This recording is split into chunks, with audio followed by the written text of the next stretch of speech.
Well, good day. This is Dr. Battle here at Claflin University. And now we're just going to kind of quickly survey some of the Paul's writings. The main reason I'm doing this is because we're not a survey courses, but to kind of give you some of the sense of how the various themes of these books work and how we can look at them. When we look at the various groupings of Paul's letters, there's two ways that we can group them. One is a very simple way in which we group them according to who the addressee is. In other words, to whom is this book written? And this is probably the easiest way of doing it because the letters are almost grouped this way themselves. From Romans through Thessalonians, we have what are called ecclesiastical letters that are addressed to churches. And you can kind of tell that by the name.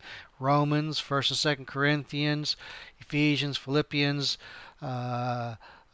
Galatians, Colossians, Thessalonians, and you see that these are sermons that are written to a group of people and that are what are called open letters.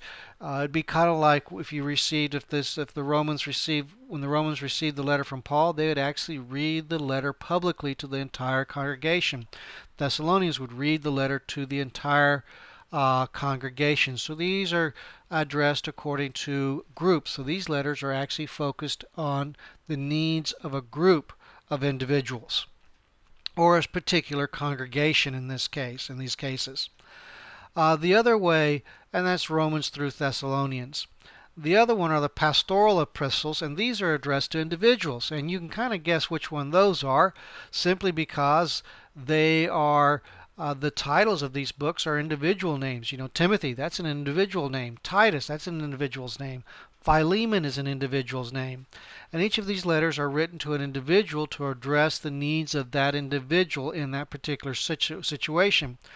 Timothy and Titus were both setting up churches and getting churches to work in order, and Paul left them to take care of some items of getting things going, and that's why we have this church structure here, because he's giving them instructions as far as what he wants to see or what type of individuals he wants to see in the various church offices. Philemon is dealing with a very interesting issue where Paul is asking for the freedom of a runaway slave by the name of Onesimus and appealing to his master to grant him his freedom. So he's addressed to an individual. Another grouping we can group according to Paul's ministry. We can group them according to when he was traveling. And this one here, we can, Paul's missionary journeys in Acts. You see there 13 through 23. And certain books were written during his first missionary journey. For example, Galatians. Galatians and James. Galatians is probably the first letter Paul ever wrote that we have, and James is around the same time period, maybe even before this. The second missionary journey, we would have 1st and 2nd Thessalonians being written. And then during the third missionary journey and on to Rome, or third missionary journey, you had 1st and 2nd Corinthians and Romans being written. In fact, in Romans, Paul tells the Romans that he is hoping to come and visit them soon after he has delivered an offering to Jerusalem, and all that. Those events are recorded in Acts 18:23 through chapter 21:16. And then you have during his first imprisonment letters that are written while Paul is after he was imprisoned there in Jerusalem and being transferred over to Rome. So you have his time imprisonment where he spent a couple years in prison there in Caesarea, and then also was sent in a couple years there in Rome. So these letters are Colossians, Philemon, Ephesians, and Philippians. So these are various letters that he wrote to churches while he was in prison. And then we have the last group that are written around Paul's second imprisonment. 1 Timothy and Titus are actually written before he's arrested the second time. 2 Timothy is written when he's getting ready to be executed, and he knows his execution is very soon, around AD 67 by Nero. And so there we could kind of group them or reorder these epistles by the ministry of Paul. The other grouping is theological, and I've had to modify this because one of my former students pointed out that a couple of books did not fit in the category, and I'd always had a problem, and I was just following another scholar there, but or the common way of doing it. So I've modified it so if you catch the issue, you'll understand. In these grouping, we put the books according to their theological themes or major theological themes. There's the soteriological books. Now, soteriology is the study of salvation. You know, how does one get saved? So, if you want to understand how one gets to heaven, you study Galatians and Romans, and that will be a major. Those are major issues there in this book. In addition to that, they're Christological, and that's study of who the work and person of Christ. Who is Jesus? What is he? What does he mean? You know, what's his status? Well, in these books, you can look in Colossians and Ephesians and Philemons, and perhaps Philemon. I'm not too sure on Philemon's if it really fits this category or not. But Colossians, Ephesians, and Philippians are usually grouped with it. Colossians is definitely a Christological work. The next is the ecclesiological work, and that means a study of the church.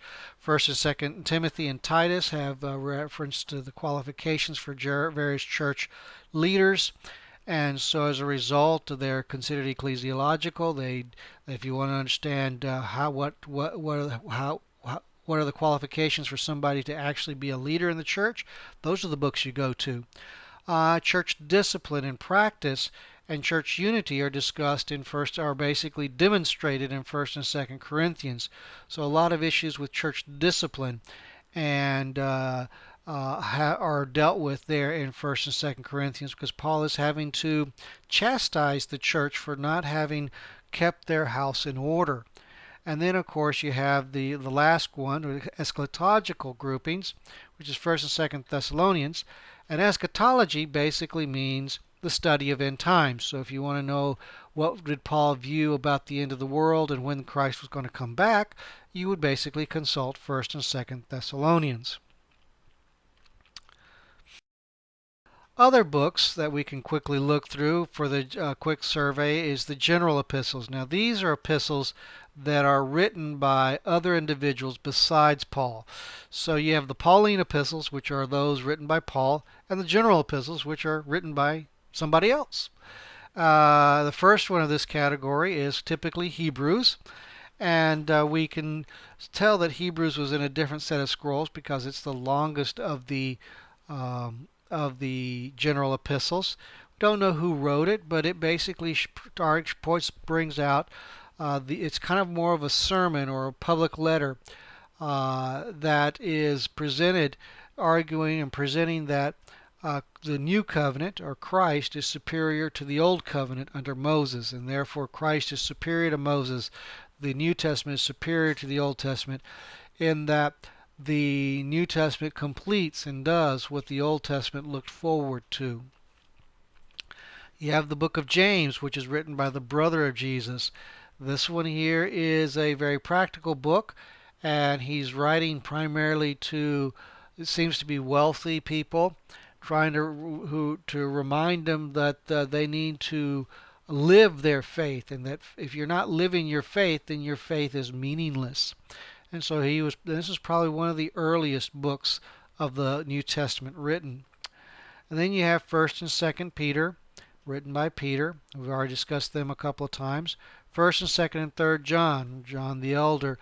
And here you can hear the echoes of the Gospel of John in these epistles. 1st John deals with the question of how can you know that you're saved.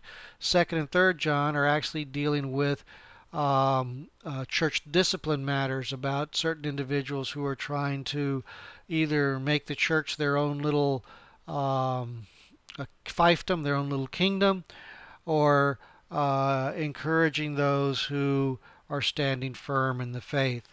And then you have the book of Jude, which encourages the believer to remain faithful in their faith.